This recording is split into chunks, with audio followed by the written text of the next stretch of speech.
Welcome back to Trots TV. Time for News Flash this week. Amanda Rando's back with me. Hello, Amanda. Hello, Greg. We're going to have a chat about some of the issues making news at the moment in the sport of harness racing. I'll start with the update on Freeth. We seem to be doing this on a weekly basis at the moment. Bruce Hartley reports that Freeth will be going to Perth, but without him.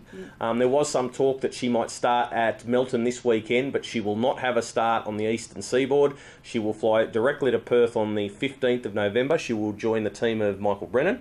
Mouse will look after her for the three races, and apparently there was an offer for Bruce to fly over and drive her, but Bruce said no, Mouse can take the reins, and then depending on how she goes over there, they'll decide whether she comes back to Bruce Hartley's and gets ready for the Ladyship Mile, or she'll stay in Perth and Mouse will look after her, and when she's ready for the Ladyship Mile, Mouse will bring her across. So at this stage, going forward, Freeth will be a West Australian.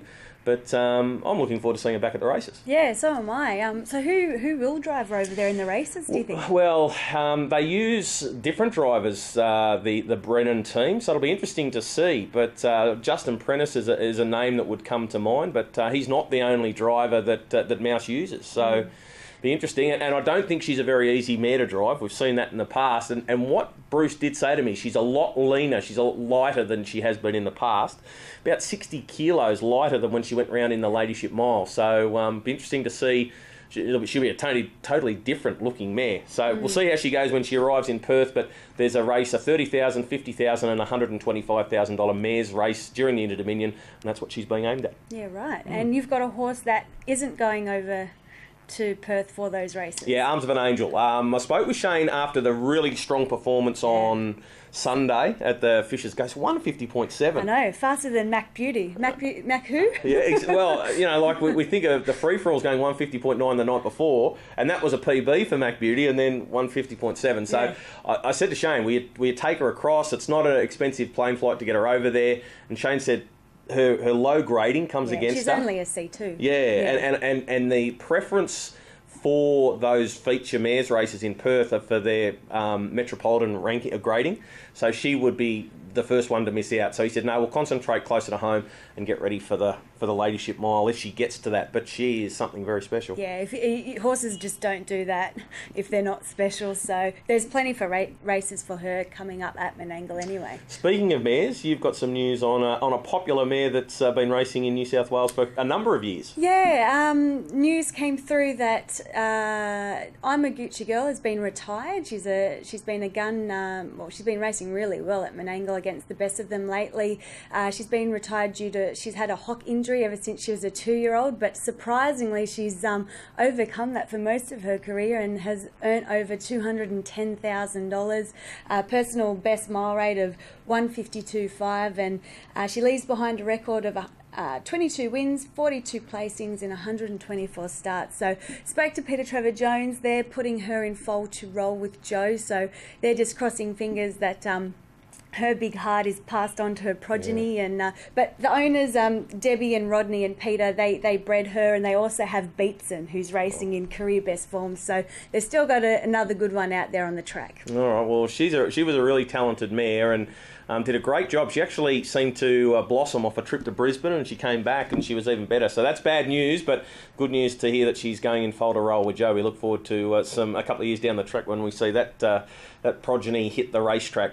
What else is making news? There's a few changes to the Miracle Mile Carnival. Yeah, that's correct. So the Miracle Mile Carnival has been released. It's up on the internet as we speak. So obviously 12 starters was introduced at Menangle and other tracks across New South Wales a month ago.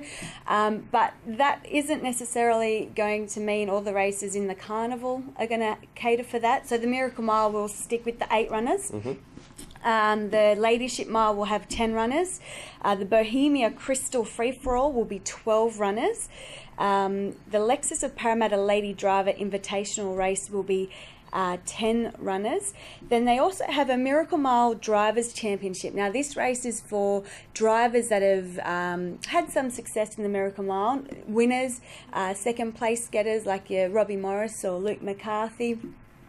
So that race will have 12 starters, as well as the Miracle Mile Carnival Stakes, which will have 12 starters. So, all right. So they haven't played with the Miracle Mile, so that's the good news. No, they haven't tampered with it. But so 8 runners in that. But interesting that they're going to go with the 10 in the ladyship, not go to the 12, which will make some trainers happy. But a few of the races they're going to go to 12 with. Yeah. Okay. And just yesterday we were sitting down to do a taping of In the Gig, and we're having a production meeting at the time, and the phone call came through that Chris and me was coming out of the New Zealand Cup. Yeah, massive news. So we ended up getting Crean Delgetti on the show on Tuesday night. Now, obviously 50-50 whether he goes to the Miracle Mile. Just having a chat to air off air with Crean, I don't think that the horse will turn up at the Inter-Dominion Carnival in Perth. That's really thrown the Inter-Dominion in Perth wide open. You've got Lenny the Shark, who's now probably the favourite after his win over the weekend at Melton. Yeah. But, speaking with John McCarthy about a horse like Blazon and Cullen, he's always said he's probably just not up with the top ones, but if you take the top ones out, he's right there. Yeah. And all of a sudden, when Bowtie's not there, and Chris and me, the big chance won't be there. Blazon and Cullen, we know he loves the small tracks. He's got a track record at Penrith. He loves the distance. Question mark whether he'll handle the 4 runs in the 2 weeks. But all of a sudden, these horses that maybe are a length or two off the top ones come into it. Mac Beauty, another one who was so impressive the other night. Yeah, he was extremely impressive. So, no, it is going to be really interesting. Same with the New Zealand Cup with Chris and me. That changes things. Do you have an early New Zealand Cup tip? I think Arden Rooney, I put him in a bit of a smoking up category, where smoking up was always in the New Zealand Cup, just grabbed in the last little bit by the speedsters. The Long Addington Straight actually played against smoking up, and Arden Rooney might be a bit that way inclined too, because the speedsters might get him just at the end of the race. But he's going so well. The Kaikoura Cup, he's formed before he left for New Zealand. I'm going to go with Arden Rooney. What do you like? My early tip is Our Sky Major. I thought his run at Ashburton was pretty top. He was making ground when they went a 26-1 quarter. So, yeah, I think I really like him. But, yeah, Kaikoura Cup, that's definitely on my bucket list. Yeah. Yesterday's race was amazing. It's the Eugowra on the sea, Mark McNamara reports it as. That is Newsflash for another week. Make sure you join us again on Trots TV when we'll update you with what's happening in the industry.